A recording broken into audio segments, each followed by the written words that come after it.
Good morning, student. Welcome on my YouTube channel. Today we study about the 10th class biology. तो topic क्या है हमारा? Rule for the inheritance of the traits और Mendel's inheritance या law of segregation.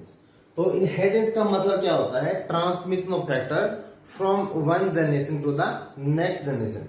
एक पीढ़ी से दूसरी पीढ़ी तक जो कैरेक्टर्स क्या होते हैं, ट्रांसफर होते हैं, उसको बोलते हैं इनहेरिटेंस. ठीक है, ये आप सिंपल तरीके से ये समझ सकते हो कि माता पिता से गुणों का बच्चों में क्या होना, ट्रांसफर होना, तो वो क्या होता है, इनहेरिटेंस होता है.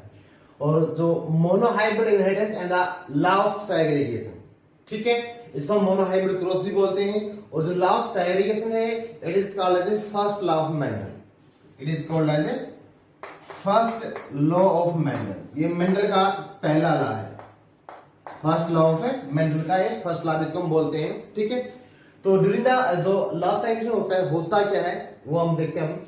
क्यों there are pair of factor, there are pair of factor to controlling each characters, to controlling each characters. किसी भी एक कैरेक्टर को कंट्रोल करने के लिए हमारे पास क्या होते हैं, पेयर ऑफ फैक्टर होता है. पहले बोलते थे फैक्टर, आज बोलते हैं हम क्या बोलते हैं, क्रोमोसोम. ठीक है, मतलब कोई भी जो एक कैरेक्टर है वो दो क्रोमोसोम या दो जीन के द्वारा क्या होता है, मतलब कंट्रोल किया जाता है. ठीक है, तो देयर आर फैक्टर्स या जो दो जीन होंगे हमारे पास किसी भी एक कैरेक्टर के लिए. ठीक है, तो वो जीन क्या करते हैं, कैरेक्टर क्या करते हैं, कंट्रोल करते हैं. तो there are pair of factor for to control the character. And during gamete formation, and during gametes formation, जब गैमेट की फॉर्मेशन होती है, these factors get separated. These factors get separated. ये जो फैक्टर क्या होते हैं, अलग होते हैं. और this is also called as, this is also called as law of purity. Law of purity. Purity of gametes. Purity of gametes. क्यों कहते हैं law of purity of gamete? Because each gamete contain only one factor. Only one factor. ठीक है, तो ये क्या है, segregation का है. सेग्रीगेशन मतलब होता है जब क्या होता है, जब गैमेट की फॉर्मेशन होगी. सेग्रीगेशन मतलब होता है सेपरेशन, अलग होना. सेग्रीगेशन मतलब क्या होगा, सेपरेशन या अलग होना. ठीक है, जब गैमेट बनते हैं तो क्रोमोसोम क्या होते हैं, अलग होते हैं. क्रोमोसोम क्या होंगे, अलग होंगे. और जब क्रोमोसोम अलग होते हैं तो गैमेट के जो एक गैमेट होगा, एक गैमेट में आपको एक ही क्रोमोसोम मिलेगा. क्या मिलेगा, एक गैमेट में आपको क्या मिलेगा, एक ही क्रोमोसोम्स. ठीक है, क्यों, क्योंकि जो gametes are haploid in the nature. Haploid होते हैं नेचर में कौन, गैमेट्स. ठीक है, तो इसने क्या बोल दिया कि जब गैमेट होगी बनेंगे तो जो फैक्टर क्या होते हैं, अलग होते हैं. तो इसलिए क्या बोलते हैं, लॉ ऑफ प्योरिटी बोलते हैं. क्योंकि इनमें क्या होगा, लॉ ऑफ प्योरिटी क्यों बोला गया, क्योंकि दीज फैक्टर्स गेट नॉट इंटरमिक्स्ड. ये एक दूसरे से आपस में मिक्सअप नहीं होते, इसलिए इसको बोलते हैं लॉ ऑफ प्योरिटी भी बोलते हैं, प्योरिटी ऑफ द गैमेट्स. क्योंकि जो प्रत्येक गैमेट में क्या होगा, केवल एक ही फैक्टर क्या होगा, प्रेजेंट होगा. ठीक है, तो ये क्या था हमारा लॉ ऑफ सेग्रीगेशन के बारे में मैंने आपको बताया है. अब हम पढ़ेंगे मोनोहाइब्रिड क्रॉस. क्या पढ़ेंगे, मोनोहाइब्रिड क्रॉस, जो इसके ऊपर क्या है, डिपेंड है. ठीक है, तो यहां पर एक क्वेश्चन बनता है जो एसबीएसई और सीबीएसई बोर्ड दोनों के लिए है कि how Mendel experiment so that, how Mendel experiment so that कि जो ट्रेट्स आर डोमिनेंट और रिसेसिव, जो कैरेक्टर्स होते हैं या ट्रेट्स होते हैं वो डोमिनेंट और रिसेसिव कैसे होते हैं, वो हम इसे लॉ के द्वारा स्टडी करेंगे. ठीक है, मोनोहाइब्रिड इनहेरिटेंस या मोनोहाइब्रिड क्रॉस. ठीक है, होता क्या है, when a cross is done, जब हम क्रॉस करते हैं between two organism two organism for the one character, two organism for one character. एक कैरेक्टर के लिए हम क्या करते हैं, दो जीवों में जो क्रॉस करेंगे तो उसको क्या बोलते हैं, मोनोहाइब्रिड क्रॉस बोलते हैं। क्या बोलते हैं, मोनोहाइब्रिड। ठीक है, क्या बोले उसको हम, मोनोहाइब्रिड क्रॉस। ठीक है, और आपको पता है कि कोई भी जो फैक्टर है उसके लिए कितने जीन होते हैं, 2 जीन होते हैं। ठीक है, if in monohybrid cross, if in monohybrid cross we take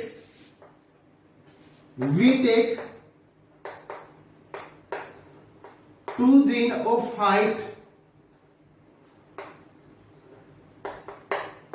अगर हम क्या करेंगे, मोनोहाइब्रिड क्रॉस के अंदर क्या लेते हैं, अगर 2 जीन ले लेते हैं हाइट के। ठीक है, तो दो जीन होते हैं हाइट के, उसमें एक तो होता है टॉल, होता है क्या होता है, ड्वार्फ होता है। ठीक है, 1 इज टॉल और 1 इज ड्वार्फ। मतलब एक तो जो जीन होगा किसका होगा, टोल प्लांट का, और दूसरे दिन कैसा होगा, ड्वार्फ मतलब बोनेपन का। ये लंबेपन का और ये बोनेपन का जीन होते हैं। ठीक है, तो मैंने ये बोला जो मोनोहाइब्रिड क्रॉस के अंदर हम क्या करते हैं, हम 2 जीन लेंगे किसके, हाइट कैरेक्टर्स के, किसी भी एक कैरेक्टर्स के लिए। कैरेक्टर्स आपके पास क्या है, हाइट, लंबाई, एक तो लंबा हो गया, एक क्या बोना हो गया। मैटर दोनों का क्या है, सेम है, किसका, हाइट का मैटर है। ठीक है, अगर हम क्रॉस करते हैं एक टोल प्लांट का और एक ड्वार्फ प्लांट का, तो क्या होता है वो हम देखेंगे अभी। ठीक है, तो प्लांट जो बेसिकली जो मेंडल ने क्या किया था, पी प्लांट के ऊपर क्या किया था, एक्सपेरिमेंट किया गया था। किसके ऊपर किया था, पी प्लांट के ऊपर, और उसके ऊपर इसने जो रिजल्ट दिए थे वो इस प्रकार है।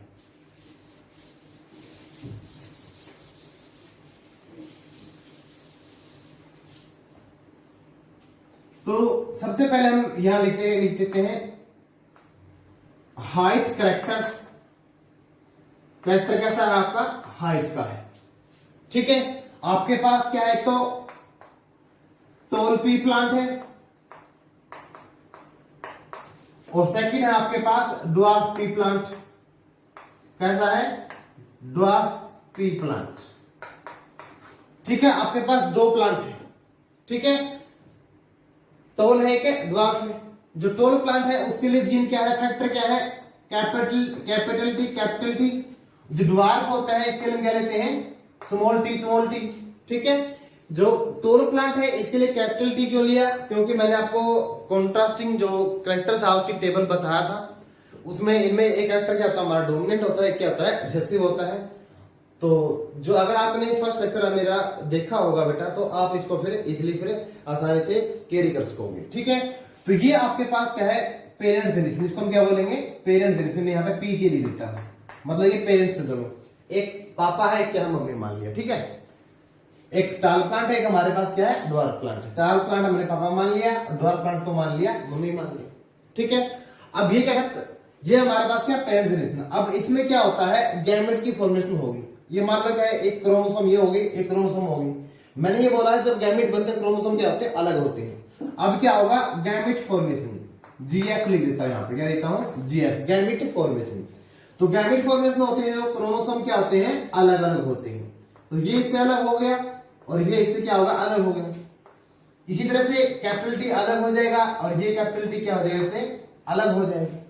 ठीक है, तो during the gamete formation there is a separation of the gamete. हमने अभी पढ़ा था ना law of segregation, law of the purity. Purity क्यों बोलते हैं, क्योंकि प्रत्येक गैमेट में केवल एक ही आपको फैक्टर या एक ही क्रोमोसोम आपको देखने को मिलेगा। ठीक है, अब गैमेट बन गई, गैमेट का उसके बाद क्या होता है, फ्यूजन होता है। क्या होता है, गैमेट का आपस में फ्यूजन, गैमेट आपस में मिलेंगे ना तभी अगली पीढ़ी पैदा होगी। ठीक है, तो फ्यूजन ऑफ गैमेट को हम बोलते हैं फर्टिलाइजेशन। क्या हो गया, अब क्या होगा, फर्टिलाइजेशन होगा। मतलब गैमेट आपस में क्या होंगे, क्रॉस होंगे, आपस में मिलेंगे। अब ये गैमेट मिल गया इससे क्या बन गया, कैपिटल टी और स्मॉल टी, यही आएगा। ठीक है, आप इसका उस सेट कर सकते हो 2 बार और 1 बार में आप काम चला सकते हो, आपकी मर्जी है वो। ठीक है, आप ऐसे कर सकते हो इसी टी का, जो एक टी है पहले 2 स्मॉल टी से क्या करो, उसका क्रॉस करवाओ। अब ये टी है, इसका फिर फर्स्ट स्मॉल टी से, उसी कैपिटल टी का फिर सेकंड स्मॉल टी से। ठीक है, आप इसमें इस तरह की जनरेशन को भी शो कर सकते हैं और आपका दो से भी काम चल सकता है, एक बार इसका इससे और एक बार इसका इससे, क्योंकि जो जनरेशन है, जो करेक्टर है हमारे पास क्या आएगा, सेम आएगा। ठीक है, आप कंफ्यूज ना हो, इसलिए मैं एक्चुअली होता ऐसे है, अगर आप ऐसे करोगे तो ऐसे भी गलत नहीं होता।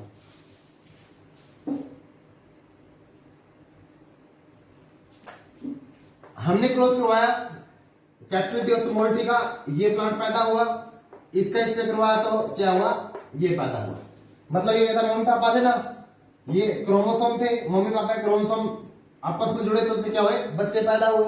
तो ये क्या है, बच्चे हैं। तो ये हमारे क्या हुए, पहली जनरेशन, इसको बोलते हैं first generation, first filial generation. अब जब फर्स्ट जनरेशन में हमने क्या देखा कि हमने क्रॉस करवाया था टोल प्लांट का किससे, ड्वार्फ प्लांट से। आपके पास जो कैरेक्टर अपीयर हुआ किसका हुआ है, टोल प्लांट का, लेकिन वो कैसा है, हाइब्रिड टोल प्लांट। ये कैसे है हमारे पास फर्स्ट जनरेशन में, हाइब्रिड टोल प्लांट। अब देखो इसके अंदर क्या है, जो जितने भी प्लांट्स पैदा हुए हैं वो सभी क्या पैदा हुए हैं, आपके पास टोल प्लांट आए हैं। कितना आए हैं, चारों चार क्या है, टोल प्लांट आए हैं। मैंने दो ही दिखाए हैं, दो मैंने करके दिखा था अभी, चार आए थे ना। तो चारों प्लांट के कैसे हैं, हाइब्रिड टोल प्लांट है सारे। ठीक है, मतलब जो द्वारा प्लांट जो प्लांट था उसका कैरेक्टर क्या यहाँ पर शो नहीं हुआ। अब हम क्या करेंगे कि जो कैरेक्टर्स है वो एक पीढ़ी दूसरी पीढ़ी में जाते हैं, कैसे जाते हैं, तो उसको देखने के लिए हम क्या करते हैं, इसकी सेल्फ क्रॉस करवाते हैं। सेल्फ F1 जनरेशन का सेल्फ क्रॉस मतलब खुद से क्या करवाना, क्रॉसिंग करवाना। कैपिटल टी क्रॉस कर दिया किससे, कैपिटल टी स्मॉल टी से, capital T small T cross से कैपिटल टी स्मॉल टी। ठीक है, अब दोबारा से ये हमारे जो फर्स्ट जनरेशन का हमने क्रॉस किया, तो इसमें दोबारा से फिर क्या बनेंगे, गैमेट्स बनेंगे। क्या बनेंगे, दोबारा से फिर क्या बनेंगे, गैमेट फॉर्मेशन। यहां पे ले लेता हूं मैं GF, गैमेट फॉर्मेशन। और जब गैमेट फॉर्मेशन होता है फैक्टर क्या होते हैं, गेट सेपरेट। ठीक है, कैपिटल टी और स्मॉल टी, कैपिटल टी और स्मॉल टी।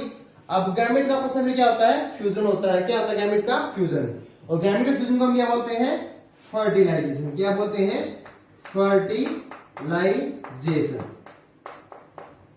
ठीक है, अब इसको आप क्रॉस कराओगे इससे, एक टी का पहले एक टी से कराओ, दो, एक यहां पे कैपिटल टी है, यहां पे भी कैपिटल टी है, तो यहां पे क्या आएगी, दो बड़ी टी आ जाएगी, कैपिटल टी कैपिटल टी। अब इसी कैपिटल टी का आप क्रॉस कराओ किससे, स्मॉल टी से, क्या आ जाएगा, कैपिटल टी और स्मॉल टी। अब इस स्मॉल टी से कराओ कैपिटल टी से, यहां पे कैरेक्टर क्या आएगा, कैपिटल टी और स्मॉल टी। जो कैरेक्टर डोमिनेट होता है उसको हम फर्स्ट लिखते हैं, इसे एससी को लिखते हैं बाद में, इसलिए हमने जो कैपिटल टी को फर्स्ट लिखा है और जो कैपिटल जो स्मॉल टी इसको हमने लिखा उसके बाद में। अब जो नेक्स्ट है तो क्या है, स्मॉल टी है दोनों, तो स्मॉल टी स्मॉल टी। अगर आपको बेटा ऐसे कंफ्यूजन होता हो तो आप क्या करना, एक टेबल बना लेना।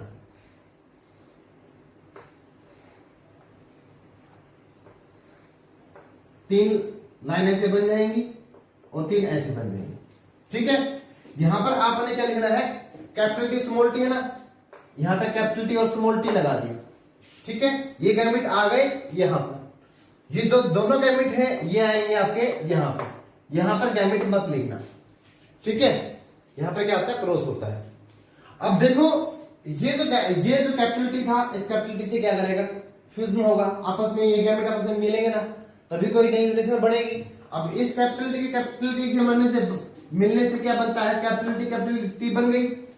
यही कैपिटल टी जुड़ेगी इससे, फिर इससे जुड़ सकती है कैपिटल टी और स्मॉल टी से।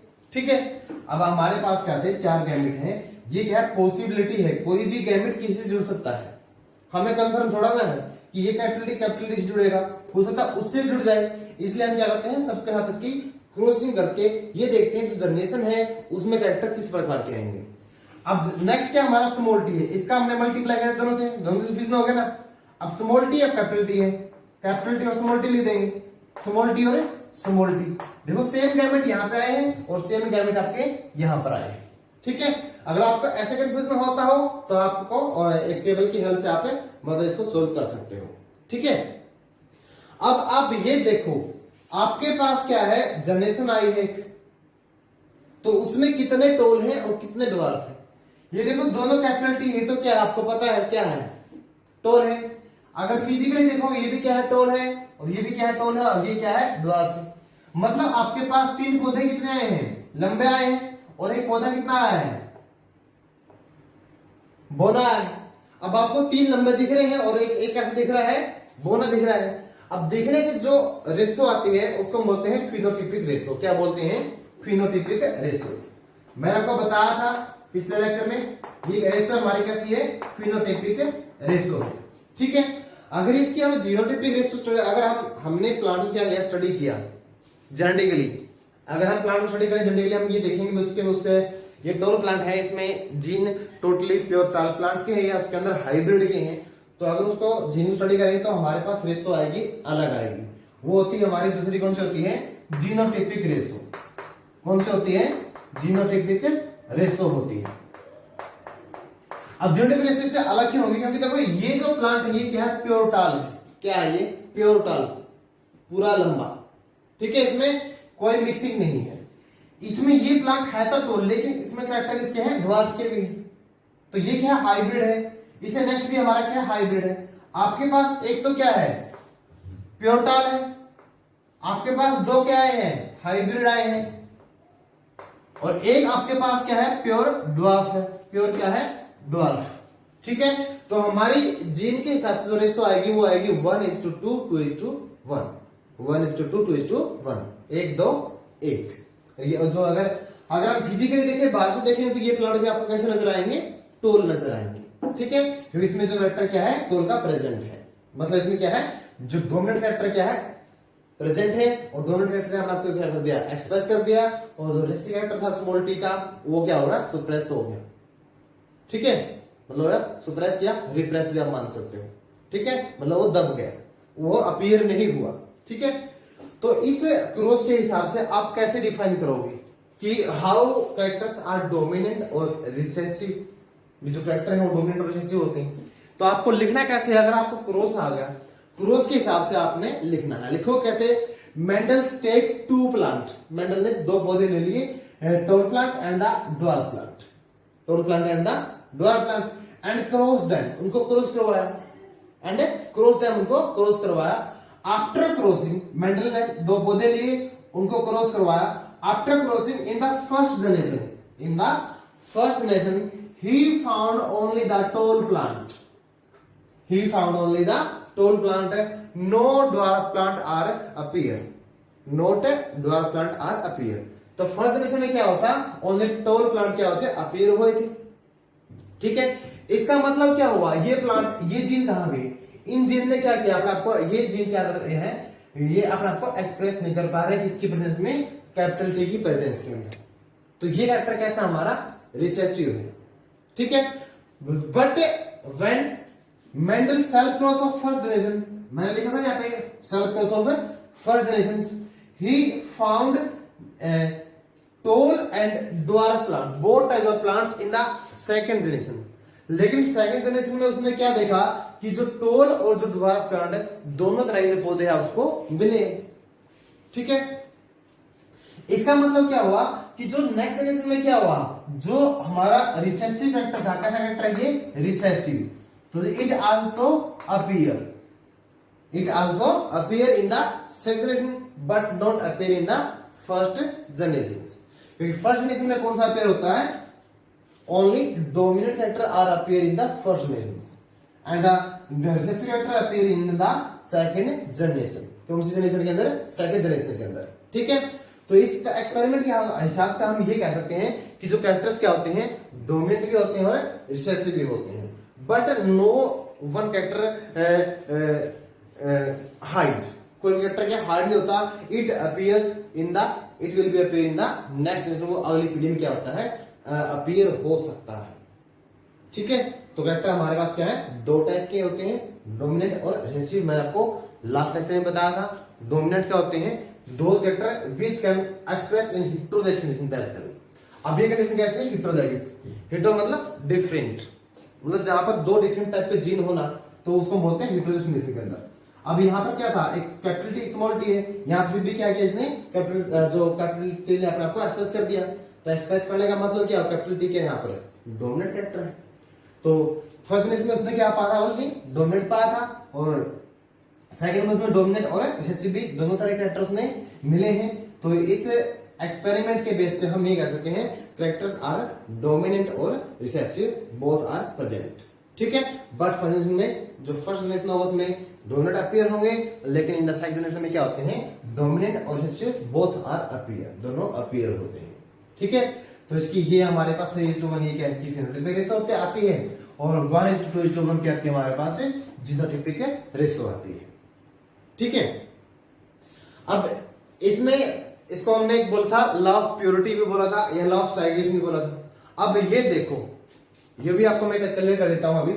अब यहां पर क्या होता है, गैमेट बने थे, इंटरमिक्सिंग नहीं हुई थी, इसलिए हमने क्या बोला था कि जो लॉ ऑफ सेग्रीगेशन क्या है, लॉ ऑफ हम उसको प्योरिटी बोलते हैं। यहां पे मिक्सिंग ना हुई, मिक्सिंग ना होने के बाद देखो, अब यहां पर देखो कोई रिसेसिव फैक्टर नहीं है, यहां पे रिसेसिव फैक्टर क्या हुआ, अपीयर हुआ ना।